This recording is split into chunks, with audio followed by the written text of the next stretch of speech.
Before we're going to start with what we're starting with every single time, I actually want to introduce a person that some of you might seen before, some of you seen him from the start. Luke, do you mind sharing? Yeah, he's called Success Coach Luke, right? Every single week, we're doing these workshops together. And then you also have access to our WhatsApp group, right? In our WhatsApp group, you can tune in if you have any questions. You can tune in to say, okay, am I on the right track? And Success Coach Luke is making sure that you're on track and that you feel completely supported throughout and that you're ready to share in your week 8. Luke, is there anything you want to share with everybody?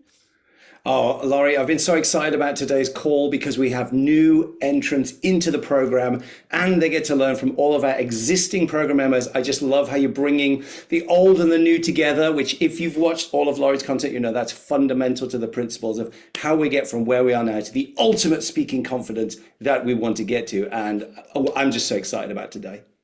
Yes, let's go. And how we're always starting is we're always starting with sharing some wins. Now, there's 3 reasons why we always do this. First and foremost, right? This is a workshop. This is where you're ingraining and integrating all the knowledge that you're accumulating throughout this whole process. And by you sharing your win, you're creating a stage for yourself. You're able to implement everything we do and make it very normal for you to say, you know what, I always have something to share. I'm going to raise my hand. A win, a win. Of course, you have a win to share. Everybody has always a win to share. So that's why we started with that first and foremost. Second of all, right? We just had a little get together with the people who are joining for the first time today, is public speaking still is the #1 fear of humankind. So we can be all so cool here, and we're like, yeah, we're on this journey. I see Naomi. You're like, I know, I know.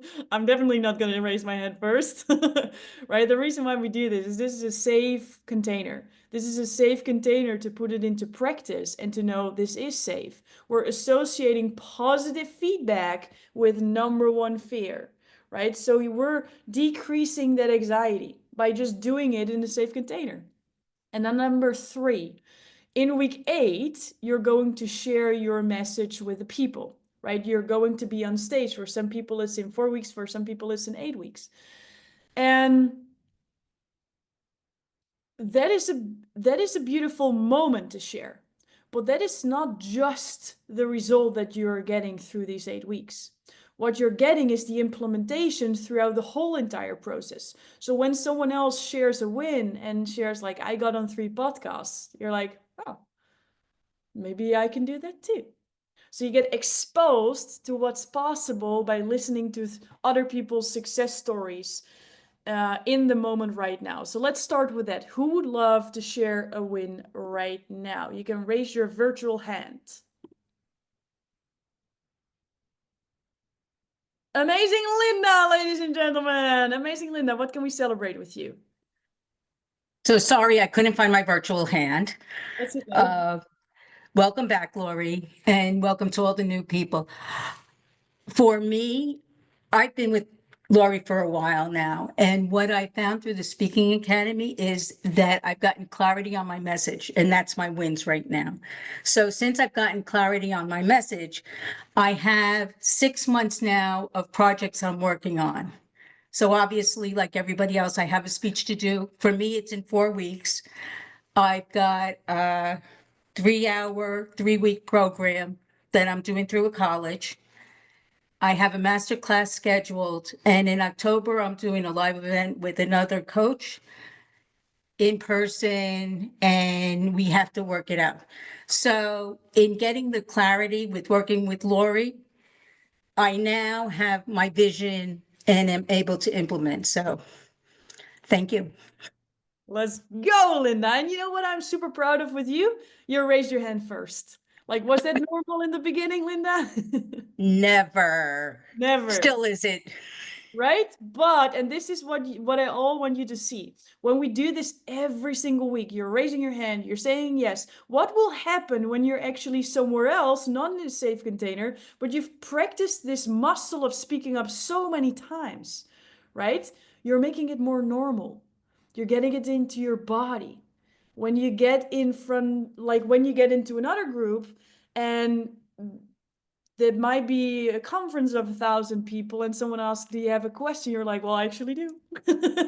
And you're actually raising your hand, right? Like what compounds out of this skill is way more than just a keynote. Well done, Linda. What about you, Charlene?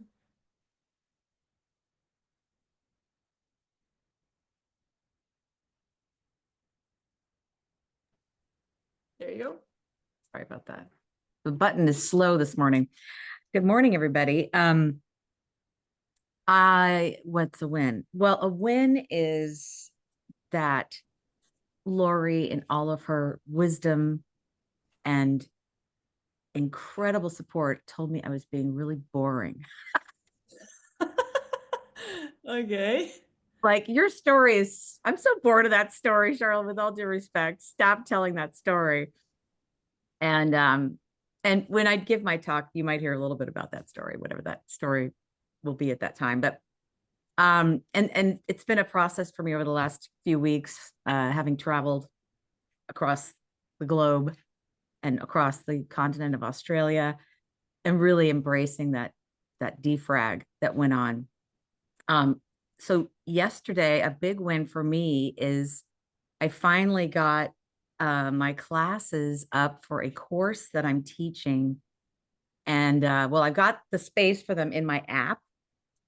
And I've got the account set up, and I did an onboarding meeting with the person who's hosting my account. And that was huge because I've been really not procrastinating. I have not been able to get legs underneath this course. So I think there was a breakthrough yesterday that was how do the stories I tell they're not just about me.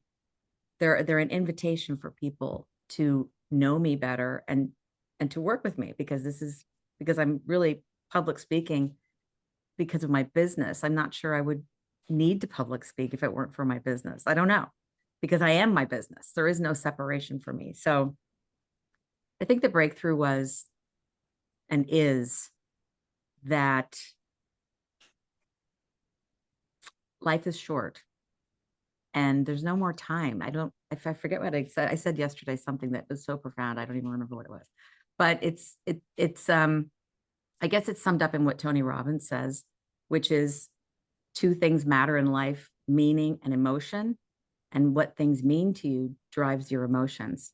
So just knowing that, and knowing that decisions are powered by emotion, it just really, waking up every day and living that way has been my biggest breakthrough since I had to get out of town to find some peace. Beautiful. So that's my big Beautiful. breakthrough. Give it up for Sherilyn. Beautiful, beautiful. And before we dive into the content of today's workshop, I want to share two things based on your share, Charlene. Number one is, you might want to write this down. The brain distorts, generalizes, and deletes. The brain distorts, generalizes, and deletes. Right? So when we're talking around speaking, who here with a raise of hands can remember a moment where you spoke into a public setting and you did not do as well as you thought you would? You did not. Okay, everybody. Now, other question. Who here remembers a time when you spoke in front of people and you actually did really great? Sometimes it takes a little bit longer to think of, but we can also think of that, right?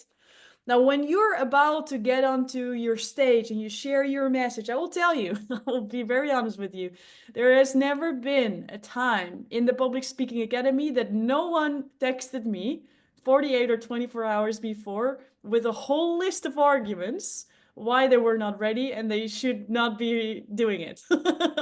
Like, not one. I still have, maybe you're the magic group. You're all like, I got this. But there's never been a time where I had to get on the call like, you got it. Like, I'm here with you. Talk it through. So when we are going into like this place that's uncomfortable, we have arguments that prove that you're totally got this, and we have arguments like, see, that's the time when I didn't. The brain deletes some memories sometimes based on the thoughts you regularly have. So if you regularly have the thoughts like public speaking is scary, or the belief like it's hard, it's suffering, it's not easy, I'm not ready, it's all for these big kids, it's only for charismatic people. For Lori, it's just so natural. For me, it's not. Right? Then you start to delete all the memories, all the proof why you actually got it too. Right? It starts to generalize. Yeah, but speaking is only for X, Y, and Z. We start to distort it as well. And maybe we start to memorize Lori saying, your story is boring. Well, she would never say such a thing. Right? But maybe it's in line with what you believe, or what you collected to all the evidence that you already have. Because maybe all of you are superstars. Right? So just know that your brain is constantly playing tricks with you, confirming the identity that you have of yourself. And the identity that I all want you to grow into is, you totally got it. Your story is worth sharing. And this is something that I do want to add, but because this is a sentence that I would say, is nobody really cares about your story. No one. Not Charlene's story, not Luke's story, not Jackie's story, not Patrice's story, no one's story, not my story either. No one cares. No one. Okay, maybe my mom. But not a lot of people really care. What they do care, though, is their own transformation. And when your story becomes a vehicle for transformation for someone else, everybody will be there. And grandma, you're right, Linda. Two people. Right? So your story is worth sharing. We're just finding the way how to tell it, what parts of the story are important, so it facilitates a transformation for someone else. Make sense? So, Patrice. So I was going to tell you, like, that sentence, it's so empowering. And when I was going through the class, when I sat down and then I thought about it, I'm like, nobody really cares about my story. It's such a liberation. Like, nobody cares. So I can literally do whatever I want. Nobody really care about my story. They Yes. just care about what they get from it. So that's Yes. all I wanted to share. Like, it's very empowering. And I say that to myself now most of the time. Yes. Thank you. Beautiful. Beautiful. And it should. That's why I say this. It's not to say, like, why are you even here? Right? Nobody even cares anyways. No, it's like, oh, nobody cares? Oh, that's so great, because now I don't have to focus about how my story gets across or what people think of me, because no one cares. Right? There's this saying, it's the 20-40-60 rule, right? This is this like psychiatrist or someone who came up with this. He saw that when people are around 20 years old, and of course it's not about the age, it's more about what we can learn from it. Around 20 years old, what people are focused on is, what will people think of me? Oh my God, like my accent, it's not native English. Will they think I'm dumb? Oh my God, my story, it's not dramatic as all these other people. Oh my God, my words are not as articulate. Oh my God, I say sometimes. What would people think? Will they even, right? 20 years old. Then when he saw people coming back to him, then around 40 years old, he saw a transition, a shift in focus. What people around 40 years old were mostly focused on was not, what would people think of me? Because people of 40 years old, they thought, I don't care what people think of me. I love myself. I don't care. I got it. I practiced. I'm going to do it. I don't care what people think. I know what I think of myself, and I think I'm fabulous. All right? It's the transition. What people, Jackie, I saw you. It's like, that's true. I don't care anymore, right? And that's beautiful. And that's beautiful. And we don't want to hang there too long because we want to transition even further. And that is what he saw with people from 60 years old is you saw that people of 60 years old, they were realizing that other people are never busy with them anyways. That other people are constantly thinking about what they can gain from it, what they can learn. So they don't need to be busy with what they think of themselves, that they need to think what other people think of themselves, that you can just be busy with what they're here to perform, what they're here to share. And if we would use the 3 different levels of speaking and kind of directly apply to this, then what I would say is the 60-year-old mindset is actually what we mean with transformational speaking. Because as transformational speakers, we're here to facilitate a transformation. We're here to facilitate a transformation for someone else. And how we're going to do this is that we're going to look at the story of your life. Let's just call it a story library, right? We're looking at the story library of your life. And we're thinking, okay, what stories, what books from your library, what chapters are relevant to facilitate the transformation? We're not here with the question, okay, how, Naomi, are we going to create a story that has every single element of your life in it so it's very clear and chronologically correct? You're like, girl, that's not going to work in 10 minutes anyways. I know. When we ask that from ourselves, we're putting so much pressure that's not necessary. What we want to do is we want to reverse engineer. We want to start with what is the transformation that we're here to facilitate? What is the focus that we have? And then reverse engineer what teaching points, what 3 specific steps would be very useful for people to understand. And then what story or stories facilitate the transformation. Now, why though? Let's do this Q&A. If you know, just wave at me and I'll give you the mic. Why though is it still absolutely relevant to use stories and not just tell the facts? Not just tell people what to do, but why are stories so important? Wave at me if you want to add something here. Jackie. Because you want to touch people, right? Stories allow people to feel what you're sharing with them. They can relate to it, which means they'll experience it, but they'll also remember it. They'll personalize it. Yes. I could not have said it better. So good. People want to feel it. Facts tell, but stories sell. Stories create an emotion what's get people bought in. Whether that's a coaching package, a product that you sell, or a way of thinking, we still want to sell people on something doesn't make sense. What you're also saying, Jackie, is they also remember it longer.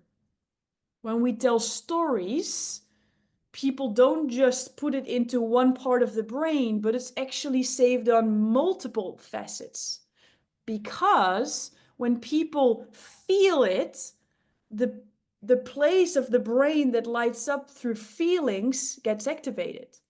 When you tell a story and people can see that in their mind's eye, right? They're visualizing it, they're imagining it. The places of the brain that normally are used for vision activate. When you sense something, when you smell something, when you hear something, the brain does not know if it's real or not. So it's using its capacity like it's happening right now. So we want people to feel it. We want people to remember it longer. And Naomi, you also had your hand waving. What did you want to add? Why stories are so important? Oh, yes, exactly what Jackie said. It creates an emotional connection and people remember it because they remember what they felt. Yes. So Beautiful. And what I would love to add to that, and that is so important with this whole transformation, and that's also why you should tell the story, not me. is because there's details in your story that will resonate with your audience. Now, for example, and we're not diving into every single step of the theory today, but we're going to apply this, is I'm from the Netherlands. Now, for whom here is it different than your normality, the Netherlands? Who here does not live in the Netherlands? Everybody. For who here does it create a specific sort of hook for you that you're like, oh, that's interesting, with a raise of hands, right? You did not live here. You don't live here. So what I've noticed over the years of doing this, that people who are not living in the Netherlands think it's interesting. And people who are living in the Netherlands, they think she's one of us. So by me saying that, it creates some sort of connection with everybody. It's just a different sort of connection. If I would have said, I'm a speaker coach, I did not give you that ability to connect through the Netherlands lens. So what we're doing in your story, we're creating a lot of moments where people are able to have that with you. Now that can be from the place you're born, but that can also be with other aspects, right? There's kind of 3 buckets that stories can fall into. Who remembers them? Either we spoke already about it or you watched it in the course. Let's put it in the chat. What are the 3 different buckets that we can find stories from?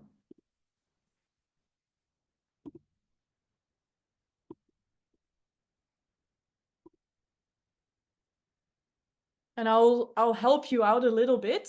They all start with the letter C. Oh my God, Linda's on a roll. Linda, 10 points coming your way. 3, 2, 1. Oh, you got them. I love it. Yes, community, coolness, and credibility.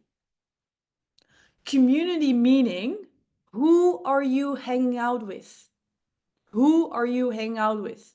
If I'm saying, I'm hanging out with Luke, you're like, oh my God, Lori, that makes you so much cooler.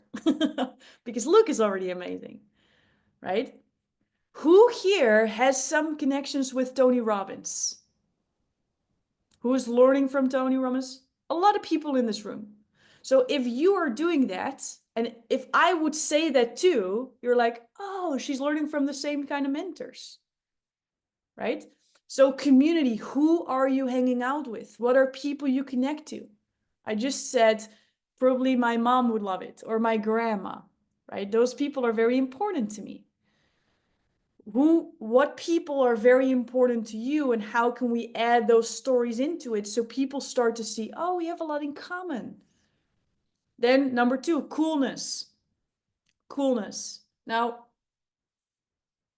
if that word specifically doesn't resonate with you because the first thought is like, I'm not cool, Lori. Well, I'm here to tell you are, but if you want to use the word uniqueness, that's fine too. What's unique about you?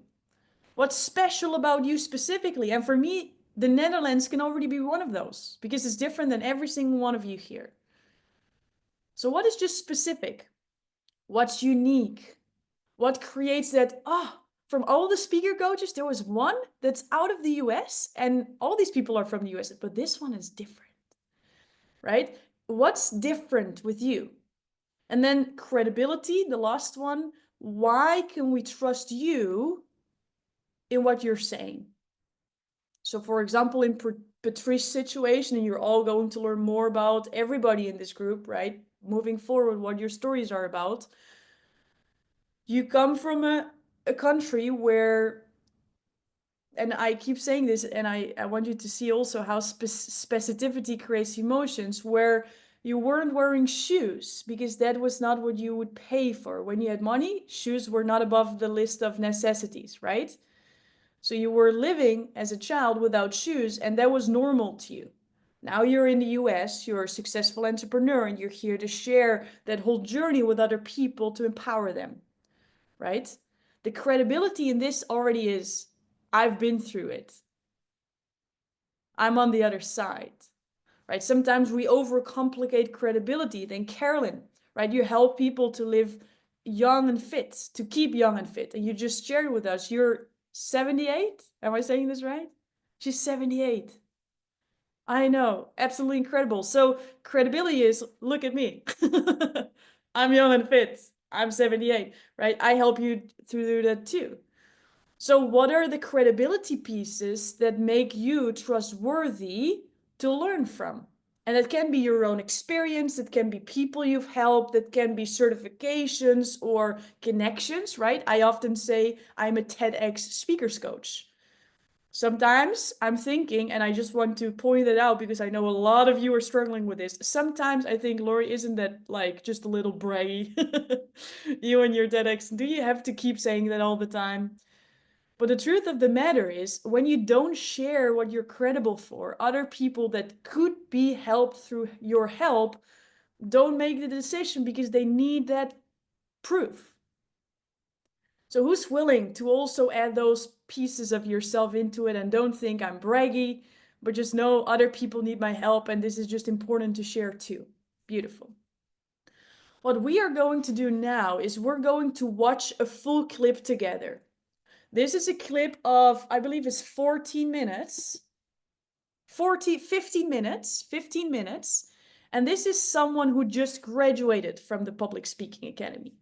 So this is someone who shared her message last week, Sandy, and she shared her message. And what you are all going to do is you're all going to look through a specific piece. And I'm going to share the pieces that you have that you can choose from in a minute. But what we're all going to do is we're going to watch this talk and you're going to focus on one thing specifically. Now, why are we doing that? First and foremost, while listening to her story, you're going to notice what she's doing. And while you're listening to her, you will certainly get ideas for yourself, right? You don't have to think of it all by yourself. You just learn the strategies and apply it in a way that works for you while getting inspiration from other people. Make sense? That's why we do this in a group. So we're going to watch it and you're going to have ideas for how are you going to do this. But what you're specifically going to do is you're going to focus on one certain, what I call lens. For example, what is the aim of the talk? For example, what stories does she use? For example, how does she start and how does she finish? For example, how does she mold different stories together? What transitions does she use? Or when you're already further advanced in this process, how is she using time traveling? How is she using dialogue? How is she optimizing her delivery? Which, by the way, are step number 1, 2, 3, and 4 in the course. What you're going to do is you're going to pick one of those lenses. In a minute, I will share them again, and then we're going to divide them amongst each other.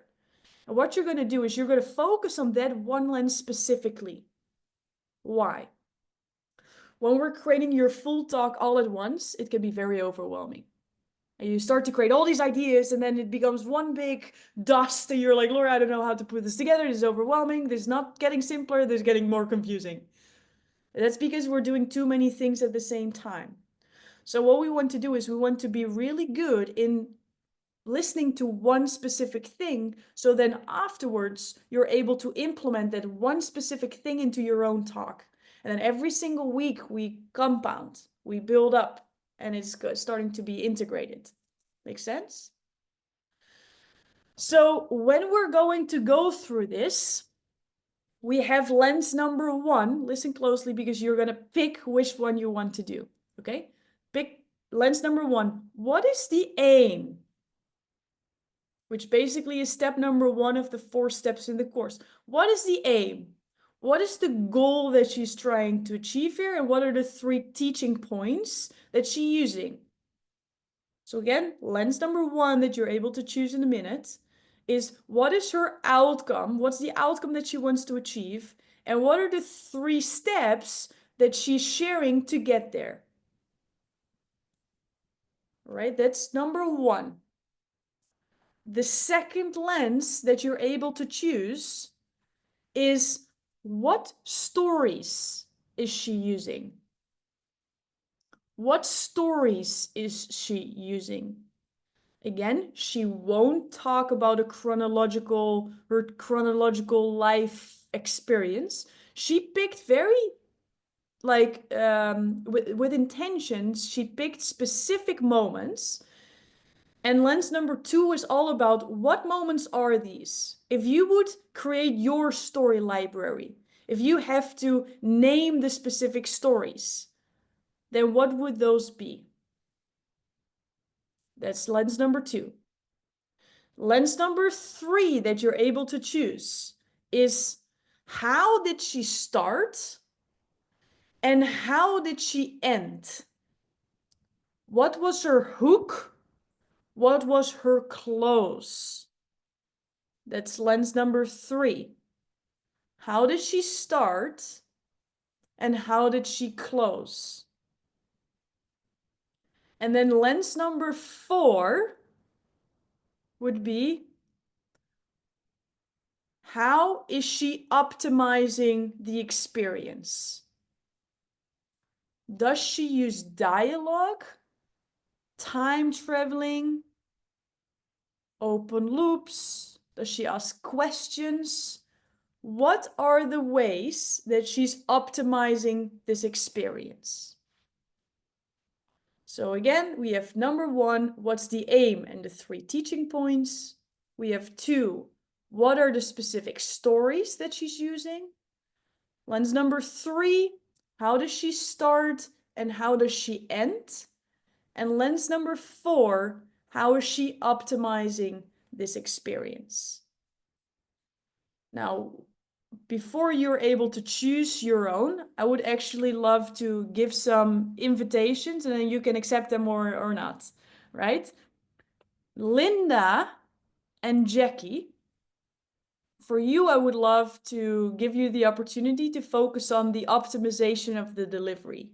Since you're doing this for a bit already, you already have the main fundamentals already a little more in your system.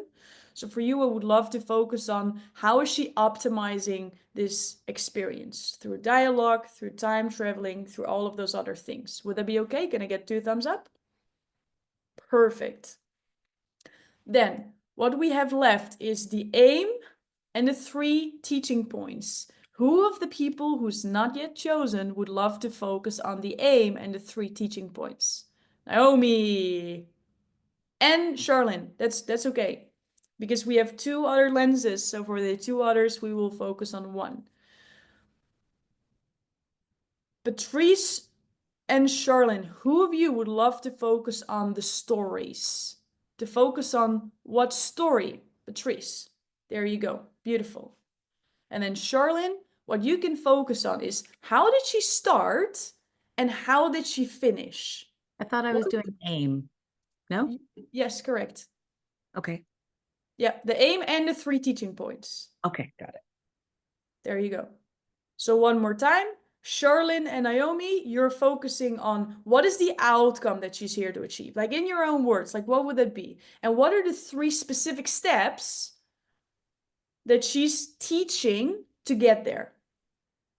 Then Patrice, what you're going to focus on is, okay, she's using specific stories.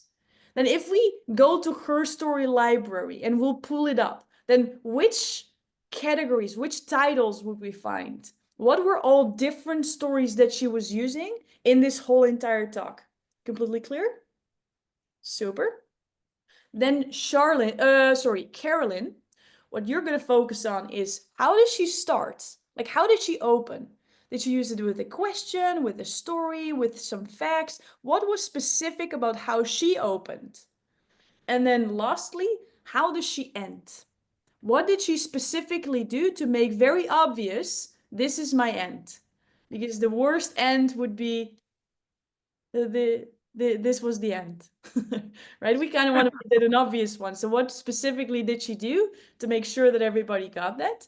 And then Linda and Jackie, you're focusing on, okay, this optimization lens, which is a little bit more advanced, right? Which is step number 4 in the framework that you're learning online. How is she integrating that? How is she doing that? We're going to watch this together. I'm going to pause this. We're going to analyze, and then we're going to watch it further. We're going to analyze watching it further. Cool? Can I get 2 thumbs up if the exercise that we're about to do is absolutely 100% clear? Brillante, brillante. All right, then I'm going to share my screen and we're going to watch it together.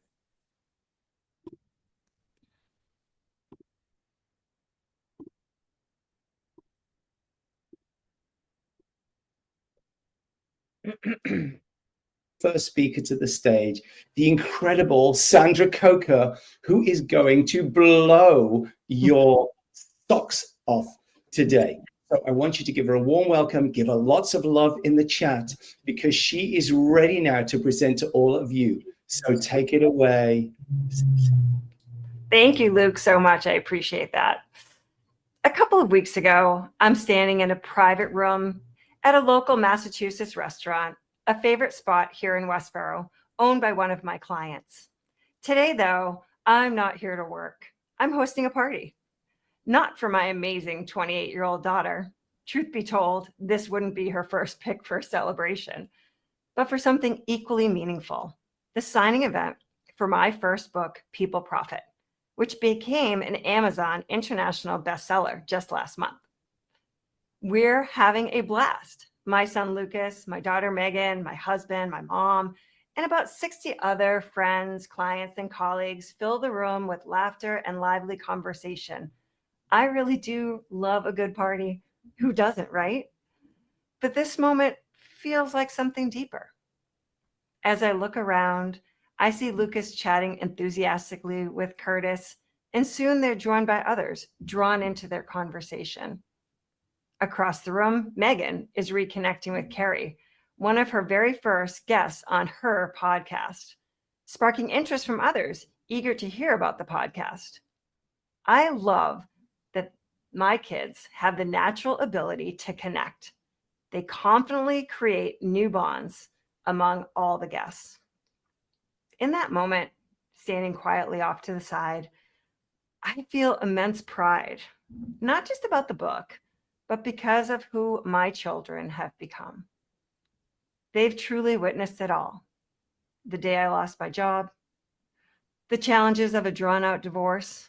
Can you relate to that? The continued daily stress of caring for their chronically ill older brother. Yet, here they are, effortlessly doing what has always been our family's secret weapon, connecting with people. Watching them that night, it was less about me being an author and more like witnessing the ripple effect of something meaningful unfolding in real time. I felt like a proud mom, seeing her kids embrace our legacy of building valuable relationships. Let me ask, am I the only one that sees a best-selling author, a successful business person, or someone on stage like me and thinks, that's not possible for me? At that moment with my kids, it felt like an accumulation of everything that erased all of my self-doubt. But the road to get there wasn't so clear. In fact, there was a time when everything felt like it was unraveling. Let me take you back. It's 5 days before. Woohoo! Cliffhanger. Cliffhanger right there. Let's pause for a moment and look at all the different lenses and see what we can already learn from it. Let's start with lens number 1. Charlotte Naomi, what is the goal that she's going towards based on the evidence that you've already been listening to? Where is she going with this? What is the transformation that she's already building over here? Charlene. I think it seems that I was just kind of getting a grasp on this thought that she's talking about almost like how legacy is something that you intentionally create, but it also unfolds for you in terms of how you live your life. Okay. So something about legacy and how, well, exactly what I said. Sometimes it's planned, sometimes it's something you just witness and marvel at. All right. Naomi? I'm getting More along the lines of resilience in children, maybe. Okay. So we have legacy, resilience. Got it? Doesn't have to be perfect yet. That's why we do this a lot of times, and you will see how this is gonna develop. All right. Patrice, when I would open the story library of Sandy right now, then what story or stories did you recognize here? The first one will be success story about an author. I made it. Um, Probably she dreamed about writing a book, and then now she manifests that dream. Yeah. And the second one is successful family. Yeah. There has been many disarray in the history, but she's witnessing her family coming together in a union that she probably imagined but did not believe was gonna come to life. And the last but not least, which what's coming, the cliffhanger come is the past, what she had endured. I think that's where she was gonna get to, what she had endured in her life and why her story is worth sharing. So credibility. Beautiful. Beautiful. So those are different buckets that we recognized. Now, when you are all filling your story library, which I would love to invite you to start with today or further develop today, because the reason why we have a story library is that when you have a speaking opportunity, the only thing you need to do is go through it and pick the right ones. And you don't have to start from scratch. So the reason we build it is when you scroll through all your life experience, where all your stories, you recognize, oh, this is what I meant with this, right? So if I go through your story library, I don't need to understand it. If you're going through mine, you won't understand it because it's my personal, like, kind of like, Lori, remember this. This was a good one, right? So when we pull up Sandy's story library, and this is just this super nice detail to remember, is we probably won't read book, or it might be book launch in restaurant, right? Because that specific title creates a specific memory that she then specifically can use. So maybe around her book, she has 20 different stories. Does that make sense? So when we go through a story library, we're always looking for very specific scenes. In this case, book launch in restaurant. And then I would click on that story. I would see some story points that she writes down for herself to remember the story. And then she would, for example, say, kids were there. Lucas talking to a guy. Me feel proud. And this is like the bullet points to remember, what do I want to say in this specific story? How to actually create your story library is completely explained in the course. I think it's video 2.4. Yes, I obsess over these things. I know the title.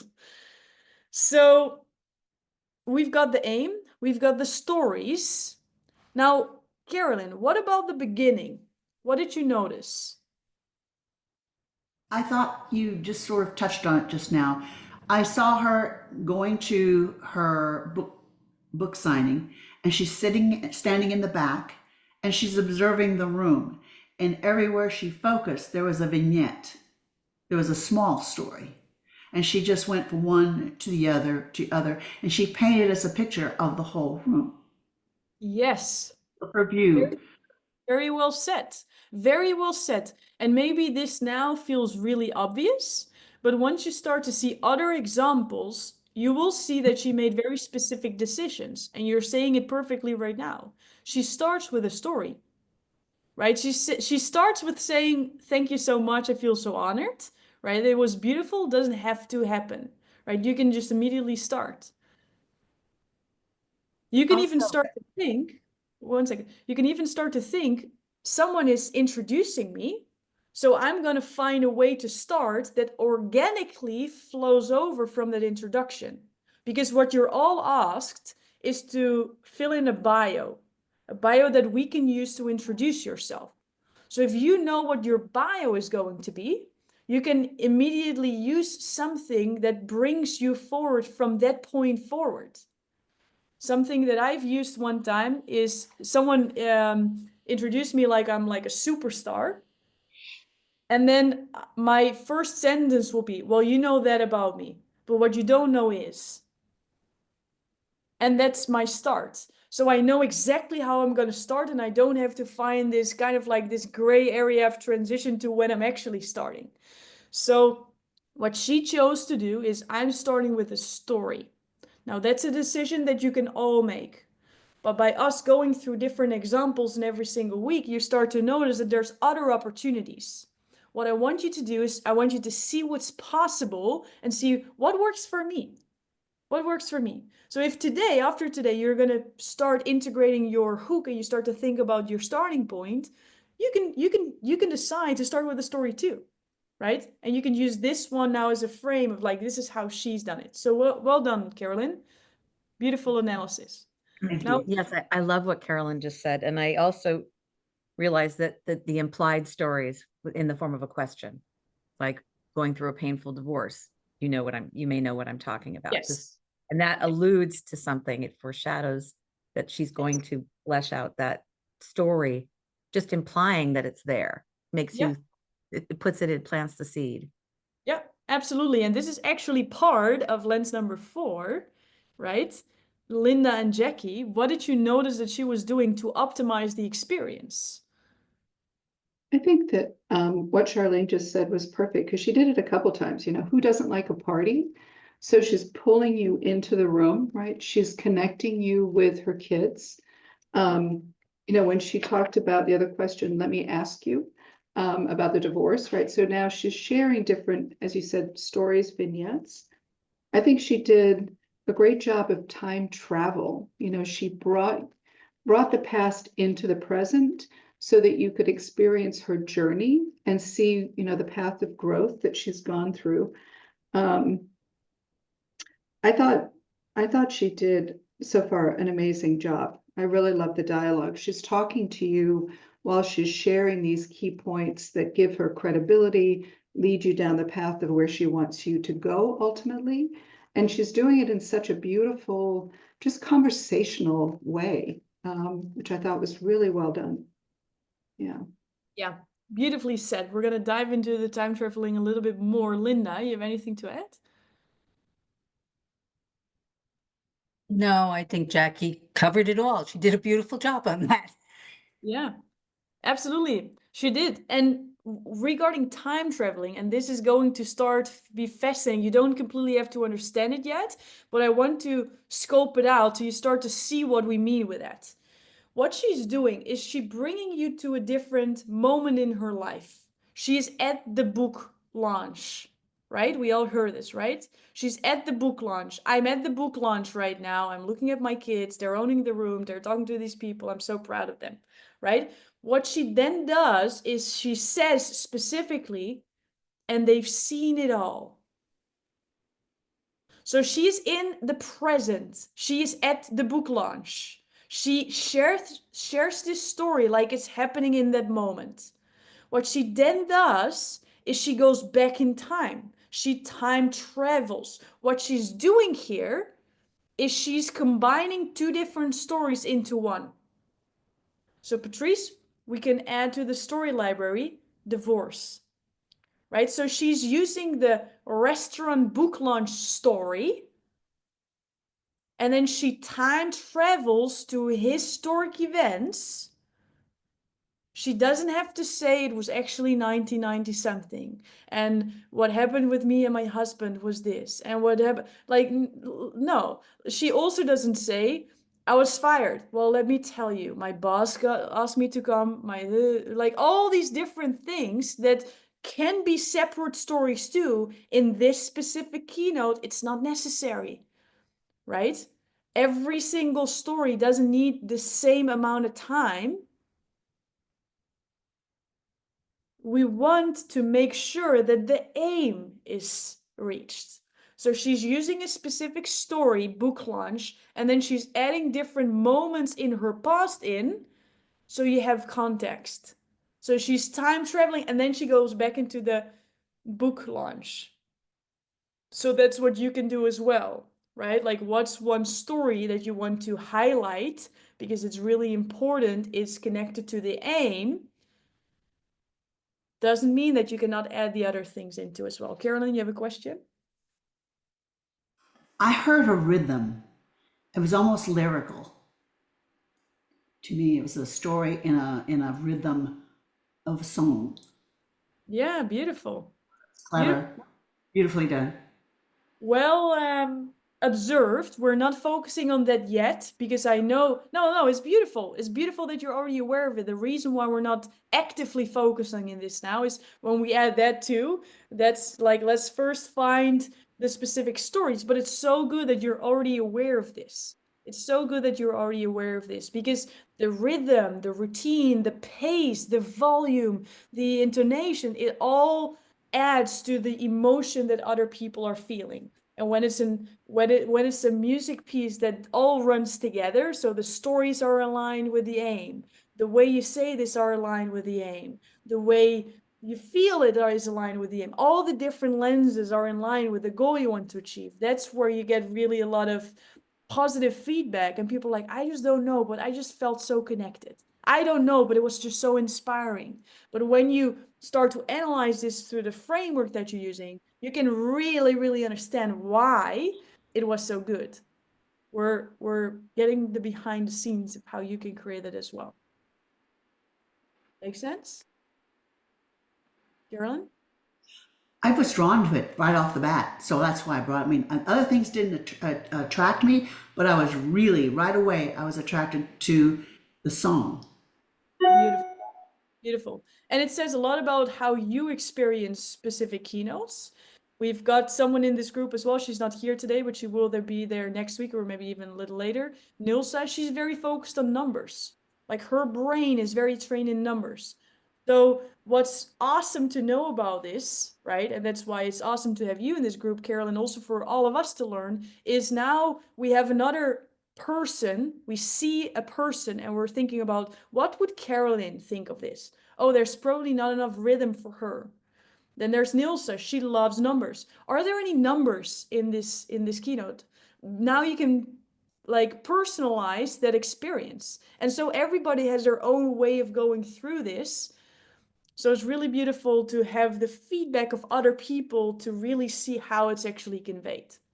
So for now, what we're going to do is we're going to keep watching this thing and see, okay, is the aim going to develop further? What other specific stories are in there? How to optimize the experience? And for you, Carolyn, already start to see like, what do you think how she's going to end and how can you understand that it might work together? Let's go. Before Christmas, 2019. The lights are glistening, snow on the ground, people are bustling around, humming Jingle Bell Rock. It's giving full Hallmark movie vibes. My house is festive and ready for the onslaught of my grandkids and family activities. The tree, of course, I got Thanksgiving weekend, is sparkling. The Dickens Village is set up beautifully on my bay window, and my living room is decked out like the mall during the holidays. So fun! You might not be that person, but do you know someone like me? But that Friday afternoon, after putting on my coat, getting ready to head into work, I just can't shake that weird feeling. My boss had called a meeting, and something about it really didn't sit right. I don't think this is going to be the thanks for your hard work this year kind of meeting.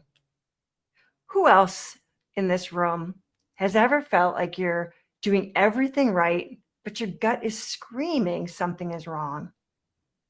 There shouldn't be, as I just finished out the year, closing $750,000 of the $1 million in sales that year. I was the Beyonce of the business, but my stomach was still in knots. I walk into his office, cheerfully wishing him a Merry Christmas, chatting away about gingerbread houses and my daughter coming home from college. Don't you just love Christmas time? I did, until that afternoon. Because that's the day I got fired. Merry Christmas to me. Has anyone else ever had one of those, wait, what just happened kind of moments where you thought you were killing it only to have the rug pulled out from under you? There was no warning. No, we need to talk. Just Merry Christmas, here's your last paycheck, and don't forget your poinsettia on the way out. So now I'm walking out of my office, well, my former office. Single mom, 3 kids, one in college, one about to be. And if you have teenagers, you know, college is just a polite way of saying, give us your house. I was devastated. I was so unsure. I was trying to figure out if I could make Christmas dinner just with Kraft macaroni and cheese and my crushed dreams. Take a moment. What's a big life moment that flipped your world upside down? Maybe you're still sitting with it. Maybe it changed your whole trajectory. That event is what changed mine. Can I ask, when life falls apart, who do you call? Do you have that go-to friend, the one that shows up with a bottle of wine? Sauvignon Blanc is mine. McDonald's, and maybe a spreadsheet of action steps. That's what saved me. Not a new degree, not a bank loan. It was people. After I was fired, I was introduced to Phil through someone in my network. Phil didn't know me from a hole in the wall, but after one conversation over coffee, he said, "You're my new project." He became my mentor, business advisor, and biggest champion, and still is. Still is. All right. Let's pause there again and look through the different lenses. What I would love all of you to invite to is really share from your lens. And the reason why we do this is to really, really drill down that one lens for yourself. So when you look through that lens and that lens only, and then afterwards I will say, now based on what you've observed, how are you going to implement it in your own? It will be way easier when you just focus on that one and that one only. So let's start with lens number 1. Naomi, what was the aim based on what you now heard? For me, it was like I think it's who is on your side when your life falls apart, like who's in your corner, like who do you turn to? You know, because she talked about she asked the question, who do you call when life falls apart? And you know, it wasn't a specific, you know, checklist or, you know, it was the people that she turned to that helped her through it, and then she brought in her mentor. So I think yeah, it's like who are the people in your life that help you through the hard times, Okay. the times when your life falls apart. Yeah. So first it was about resilience, and now it's more about like people and resilience. Yeah. Yeah. Yeah, that makes sense to me. Yeah. Okay. Charlene, you said legacy. You have anything to update? I like what Naomi said about the people. I was actually struggling to figure out the teaching point of this last chunk of her talk, but I think it was about the people. It was also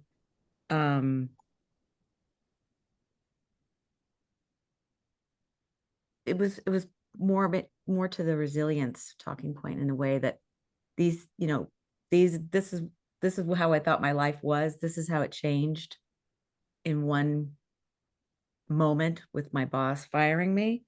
Yeah. And then the transformation where, again, she finds the people. So I think it's just it's a piggyback onto resilience, and then how you are resilient is because of your support systems and the power of what you know you're here to do with your Beautiful. life.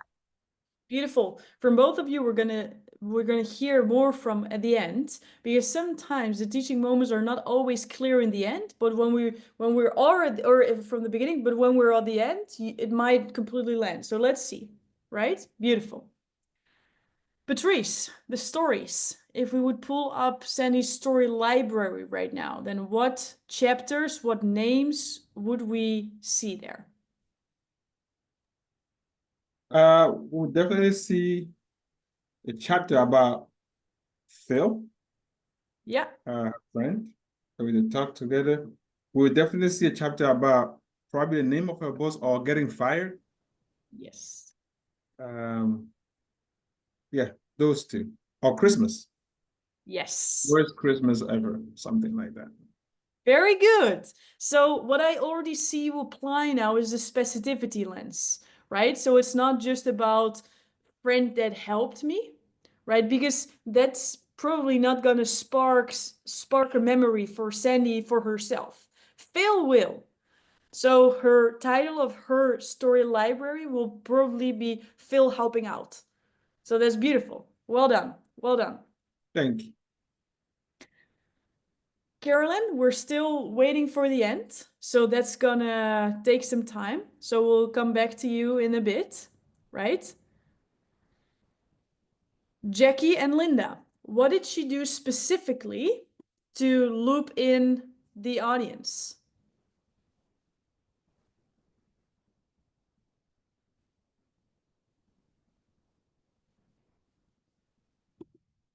I'll go. So what she does really well to loop in the audience is she asks questions after each event that she discuss so that you can see if you can relate to this. She says, who else feels? Who do you call? So she brings you in to her story to see if there's a connection there with you, if it's something you can relate to and what that looks like for you. So she goes for the heartstrings. Yeah, I like how you say that. She's going for the heartstrings. Beautiful. She's asking questions. Jackie. Yeah, she has some really strong questions. And she brings you, she does, again, she's really good at this time travel thing, right? She's talking in the present, but she's pulling in these past experiences. So she's asking you in the present. But she brings in these past experiences that defined her life. And she's giving you different instances of her past because everyone has had something that brought them to their knees, and she's kind of giving you like a couple different options that you can resonate with from her past when asking you the questions that now deal in the present. So it's really interesting. Yeah, beautiful. And from the optimization lens, right? There's so many different ways. There's so many different ways, right? There's the time traveling. If you just include time traveling, I'm telling you, you're all like everybody's as a speaker is already uplifting their experience like crazy. And the fun thing is, when you don't know what that means, you won't notice that someone is doing it. You just start to feel more engaged. The same with the dialogue, right? So, and this is always something you can keep improving, because when I listen to Sandy, at some point she says, your gut just screams. And then she says, let's just say, I don't exactly remember. Does anyone remember? The gut just said, your gut just says, Like something is wrong or something is off something or is something. Something is, so your gut just says something is off, right? When we do that in dialogue, I would do it something along the lines of these. So my gut, so do you recognize that your gut sometimes is just saying, there's something off, right? So instead of saying it as your gut is saying that something is off, you're saying, do you recognize that your gut is just saying to you sometimes, something is off? So now we're using a dialogue. Do we see that which one was more powerful, version 1 or version 2? Version 1 or version 2? Version 1 being my gut would say something is off, or number 2, my gut would say something like something's off. Right? Yeah. So when we're using dialogue version 2, it's way more powerful. Also, that is an optimization. It's like these small minor tweaks that when we do them, people are just more lean in. What Linda was sharing, she's asking questions, right? She's asking you specifically on your thoughts around certain aspects.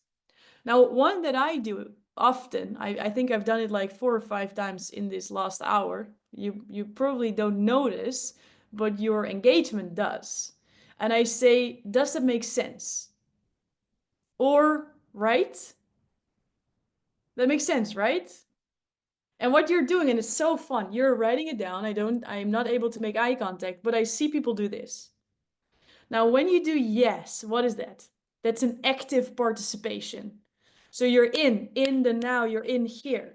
So every time you do those kind of like small, tiny nuances, what you would see, and let's just connect this to a heartbeat, right? Let's just say that people are dead when the heartbeat is like this.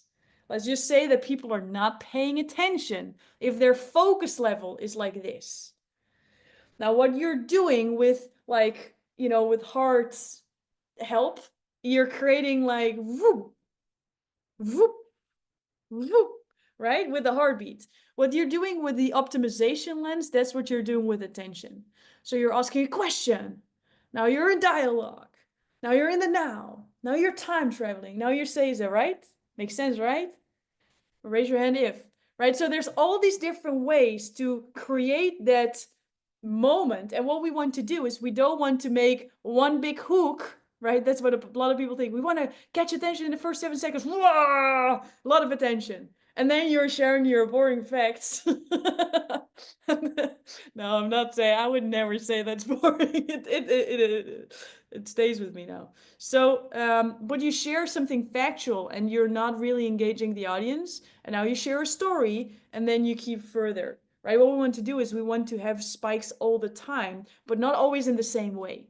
Because if I would say, raise your hand if, raise your hand, it's like, Glory, with your hand. Like, this is so annoying, right? So we want to use different ways and,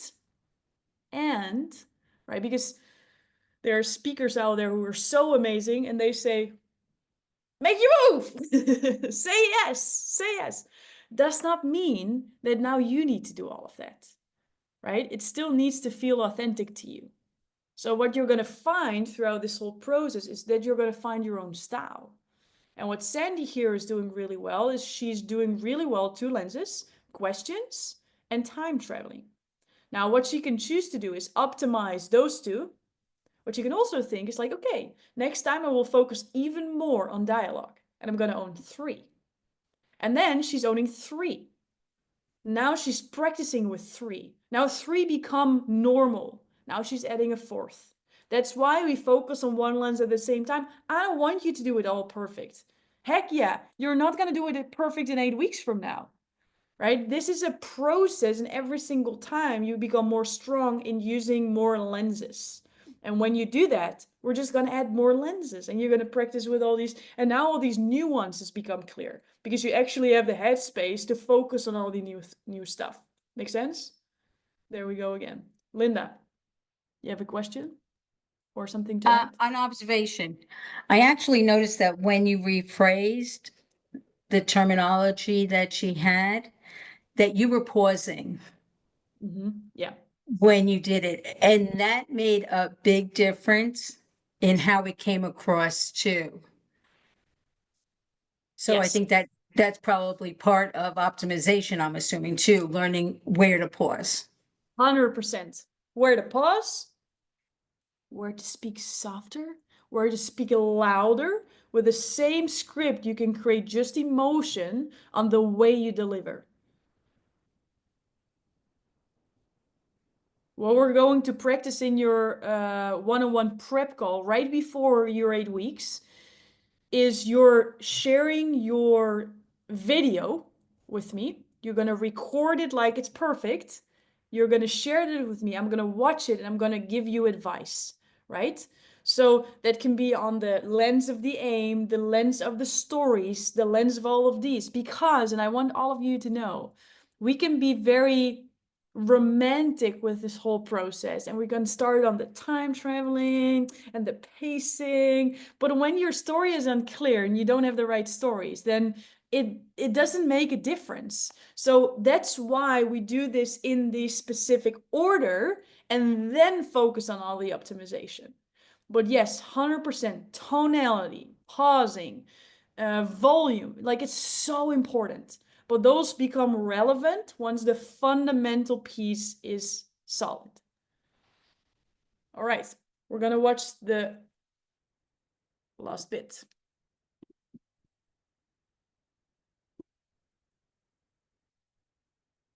Lives to this day. That introduction never would have happened without the relationships I had made before I needed them. We all spend so much time building our skills, but when life implodes, it's not your resume that saves you, it's your relationships. Now listen, people can either lift you up or weigh you down. For every wise, generous Phil, there's a Chad. He's out there treating networking like a door-to-door sales gig. Have you ever met someone at an event who clearly skipped the how to human class? They shove their business card in your hand like they're handing out a flyer for a timeshare.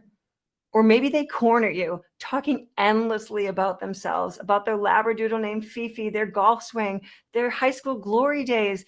And 10 minutes later, without coming up for air, they hit you with, "So, can you introduce me to your boss?" No, I cannot, Chad. Networking should not feel like speed dating with LinkedIn profiles. Who here has ever met a Chad? Or maybe even been the Chad? It's okay. We've all had desperate times. Which brings me to my next point. Become the person in the room who others ask for help. For me, this really comes naturally. I've always made it a priority to add value without an agenda. When you consistently show up for people, the impact is actually really profound.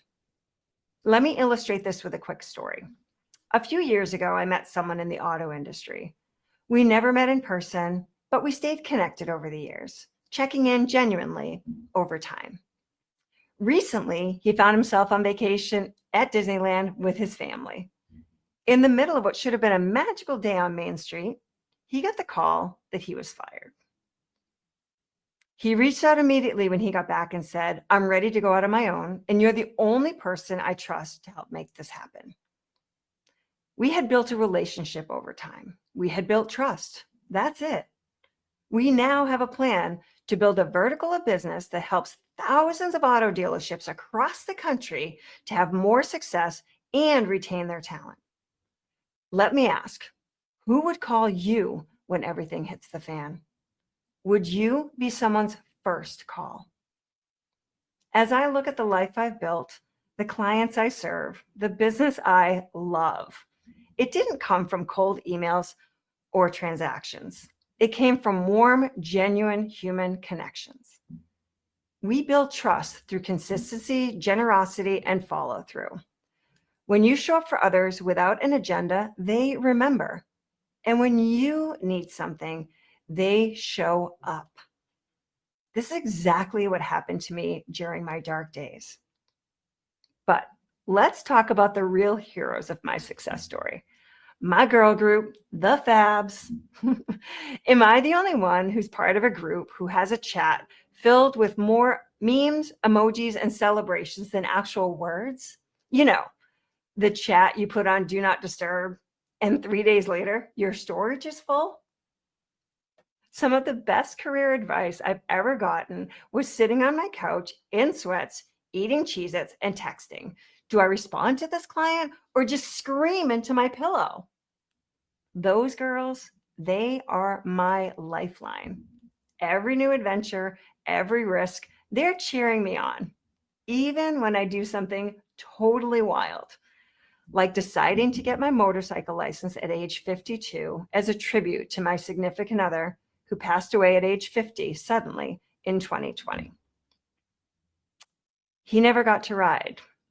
It was on his bucket list, a dream left unfinished. So I did it for both of us. The Fabs didn't blink. They worried, but they rallied. They hyped me up like I was trying out to be Marc Marquez in the next MotoGP championship. Every drop, wobble, mile, and every ounce of my reclaimed joy, they celebrated with me. 4 years later, riding isn't just a hobby, it's my love. And it's a living tribute to Matt, to me, to choosing life, even in loss. That's real support.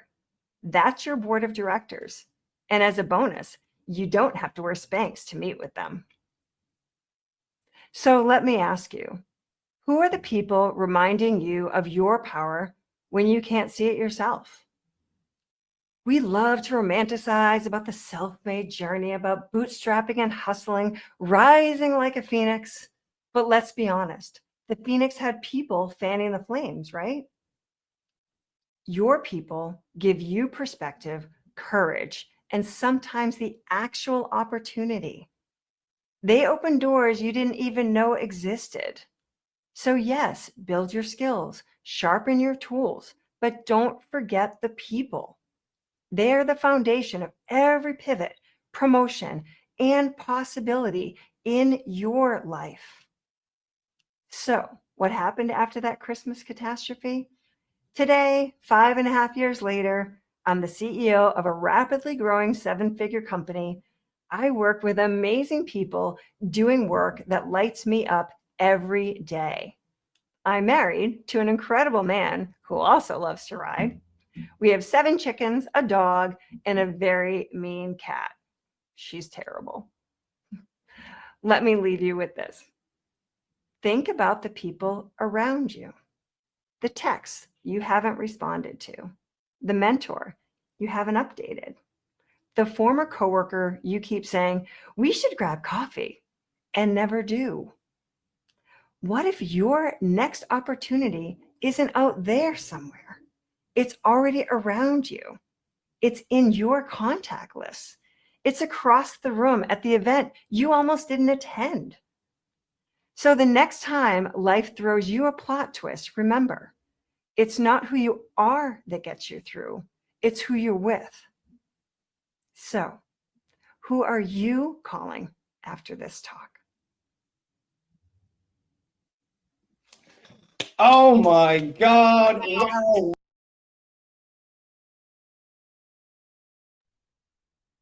Oh my God. Can we give it up for Sandy? Wasn't that cool or what? Is she willing to show a part of herself that she felt uncomfortable with?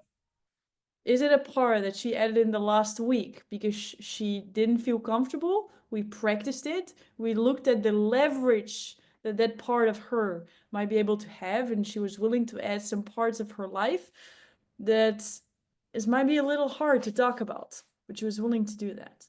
So let's listen to the aim. Naomi and Charlene, what's the aim and what are the 3 teaching points that she was talking about? Now you can reverse engineer it and listen to it from the back seat. What are you noticing? I would say the people in your life, or the people who show up in your life when it falls apart, it isn't random. Like these relationships are built over time and they're built on trust, not transactions. So I think it's important for us to put a focus on that, like always question that no matter what. I mean, it made me think because I feel like I am also in a very pivotal moment in my own life where I am recovering from my own life falling apart, and allowing it to fall apart and going through that transformation and rebirth. And that's one of the things I've been thinking about lately. It's like, wow, who are the people now? Who are my people? So just looking around and now I'm like, oh, I gotta go call the people. That was just so wonderful.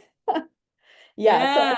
I think for me, like that's what it was, like the relationships that we create over time and how important it is to build those on trust and not transactions. Yeah.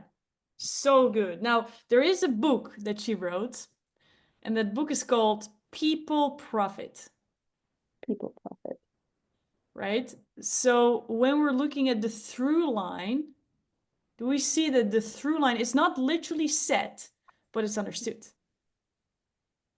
right? It doesn't always have to be literal. It doesn't always have to be the facts, but it's the story that sells, the emotion that binds, feels connected. And then there was a logical next step. You're like, sure, right? If this is the how-to, if this is the manual, this makes total sense. Charlene, any thing you would love to add?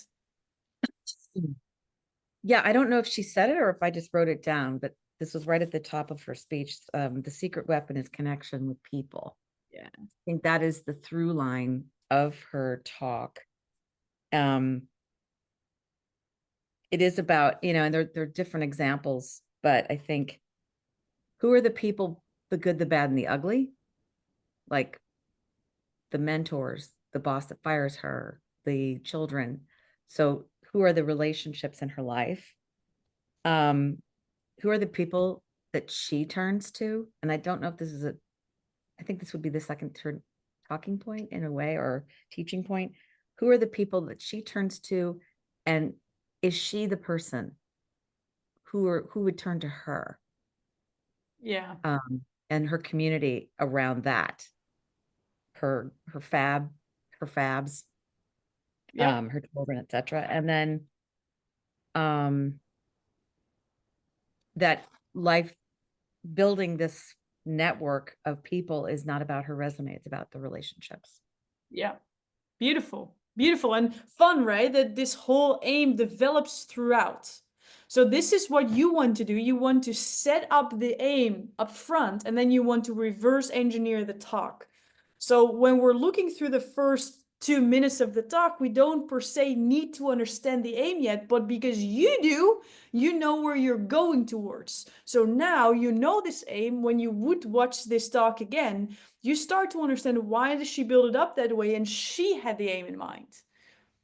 Beautiful. Patrice, when we open up the story library, then what are we noticing?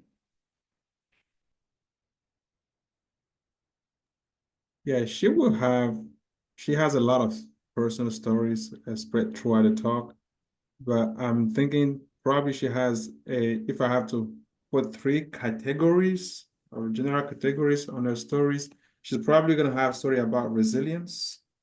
Um, she's gonna have stories about empowerment. She's gonna have another group of story about rebirth, or coming back, whatever it is. And in these stories, you will have like those that are already listed, and then you will have the loss of her husband, or former husband, choosing life, life, even when in the face of tragedy. She chose to ride a motorcycle for her and her husband.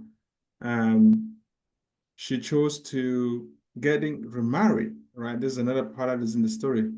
Getting remarried, the new life with the new husband, and the kitty was very mean, right? And the chickens, for what it means to her. So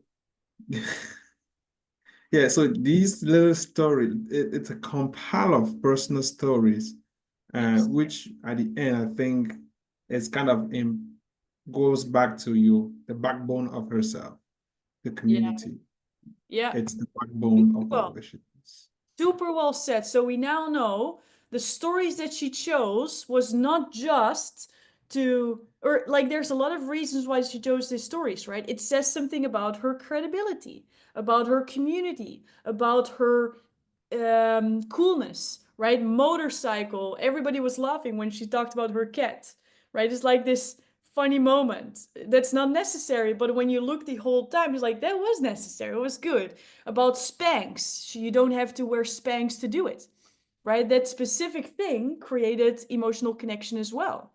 We learned about her book launch, about she earning 750,000 from the million that the company got. We know that she's a badass, right? There's all these different moments.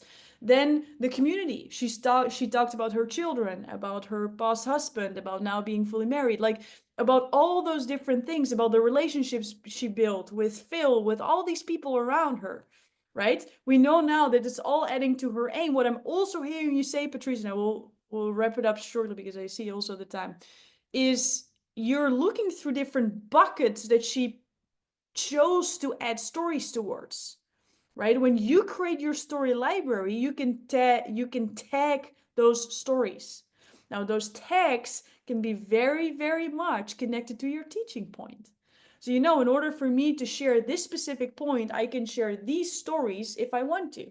And then it becomes a puzzle piece, right? We can choose which story are we going to choose and why. Well done. Well done.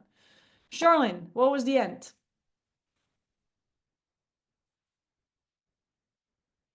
That's Carolyn. Sorry, Carolyn. I mix your names. That's why you ask me. I should do it. I'm like, yeah. Carolyn, Charlene. I've noticed that we're like Charlene, twins. what was the She end? has an H. She has an H. I don't. I thought she is we and we are she. We're the same. Beautiful. And what specifically did she use as her close, as her call to action? It was to just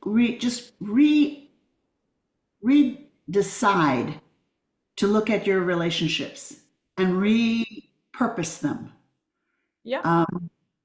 And we all have a lot of the same stories. She brought it about beautifully, but if you think about it, we all have pieces of her stories. If we don't yet, we may. Yes. Yes, absolutely. And I love that you say she kind of like summarized it, right? Because she kind of looped it all back together and then she said something that Naomi was immediately already inspired to do. Call the people. Who are you going to call after this talk? So she made an invitation to do something, right? So she started with a story, she ended with a very clear action step.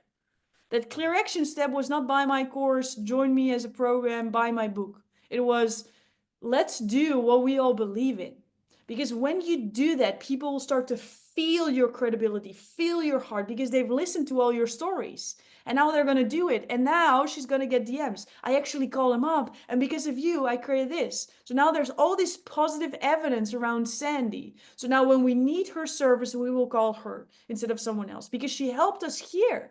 She created results for us already in a talk. That's transformation and can be just by a simple invitation or question. Well done. Last lens, Linda and Jackie, the optimization. Let me just say that she used question in a different way at the end. She used it to transition, right? So let me get to my next point, which was different. So she segmented the last portion, which I really liked. It was very different.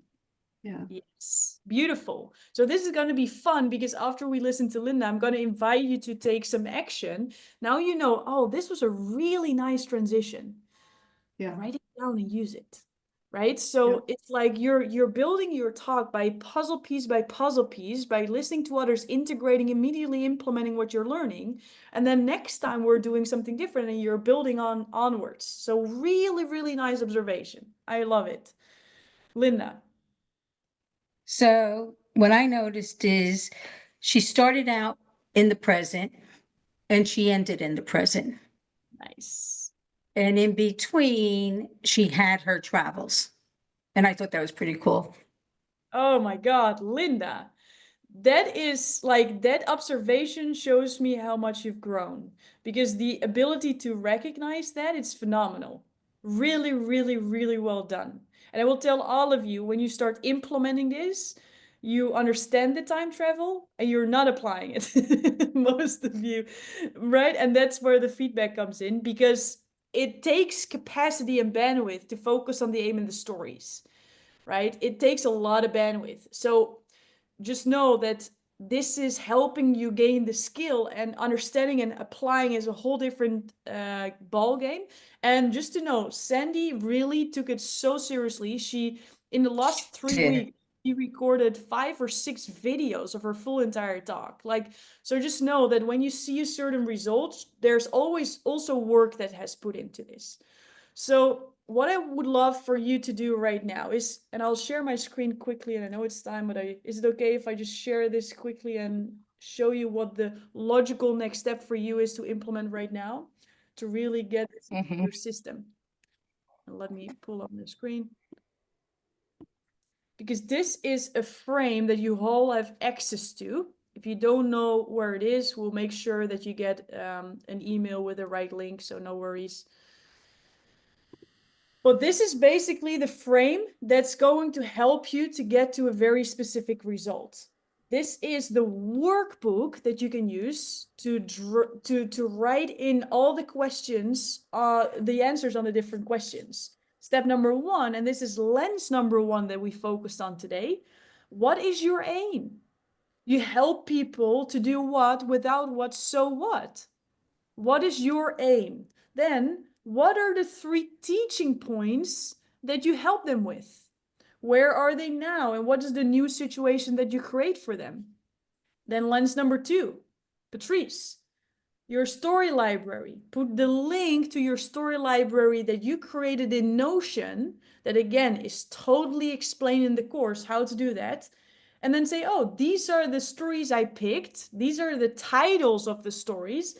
And this is a credibility story, or this is a community story, or this is a community and a coolness story. So you start to verify, like, am I using all the different C's? Then we scroll down, glue the talk together. What is your opening? What is your end? Jackie, you already said something about a transition. Maybe you can add that right here. So you remember, oh, this was a nice one. I will use this. And then last but not least, we use the optimization lens. So you start to write down what are all the different nuances that I use based on the optimization. So you help yourself deliver it in a really nice way. Now, what you can also share here is your name, your ideal name of your talk, your photo, and your bio, because that are the assets that we need for you to introduce you in the last week where you are going to deliver your talk. So this basically is your one place where you're going to put all that information. Now, the cool thing is, me and Luke are able to watch that process, right? We have a folder with all of your speaking blueprints. So we're able to watch with you, which helps us help you better.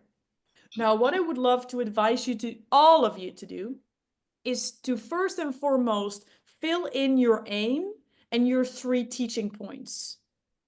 To fill in your aim and your 3 teaching points. Now, based on what you have focused on today, if you have extra inspiration, extra ideas, then also already fill that in. But I also want to make it really simple for you so you don't feel overwhelmed, right? The aim is something that you hypothetically can just write in 5 minutes, because every single week you're going to upgrade it. It does need to be perfect. If you feel inspired and you really want to go like all in, then what I would advise you to do is also create your story library, add the link to this form, and start to collect your stories, not yet in the speaking blueprint form that I just showed you, but start to fill in your story library in Notion. And just to put in a number to help you, if it would be 10, you're not going crazy. You're doing phenomenally well. All right, so we just want to add more and more stories into that story library, so we have stuff to pick from. Now, what's going to happen over the weeks when you're listening to more examples? You're going to remember certain stories. Because when Sandy is talking about something with a motor, you're like, oh, I have a relationship with a bike. I remember the time when I was biking in Bangkok, and now all these crazy new stories start to get back to the conscious mind. That's the moment we want to immediately draw them down. So by you starting in week 1 and making this into a habit, you're not like calling me in week 6, Lori, I don't know everything. No, you've been building this from the start and you're adding stories every single week. Does that make sense? Super. So make sure you open your speaking blueprint. If you don't have it, just wait for that email for the right link for you to get to you, and start to fill in the aim. Step number 1, if you really want to go for it, add the story library as well. Cool?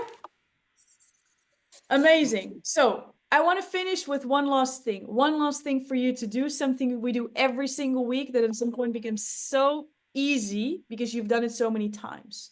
And that is record a video. To record a video and add it to our WhatsApp group. And in that video, you're going to answer 3 questions. Question number 1. What was your biggest aha moment or breakthrough from this lesson? Your biggest aha moment or breakthrough from this workshop. Question number 2. What are you committed to do before we see each other next? Number 2. What are you committed to do before we see each other next? And then number 3, a very important one. Who in this group are you grateful for and why? Someone in this group just inspired you in the way they were sharing, what they were sharing, and they don't know yet. So how cool it is to share that with the other person. So 3 questions. What was your biggest aha moment or breakthrough? What are you committed on doing? And number 3, who are you grateful for and why? Who is committed to do that right after this call? The moment you close the Zoom, grab your phone, record it, and put it in the WhatsApp group right away. Who's committed for that? Please raise your hand. Or yawn. It counts too. Okay, everybody raise their hands. So within 10 minutes, I'm going to see 6 videos. You're appreciated. You're awesome. You're in the right place, on the right trajectory. The replay will be up soon, so you're able to watch the replay. Any questions? No. No. Then we're going to Thank you. close the Zoom. We see each other next week. And no, next Monday, you have the opportunity to join as well. All right, you all. Bye, Have a all. good one. Ciao, ciao. Bye. Thank you, Lori. Got it.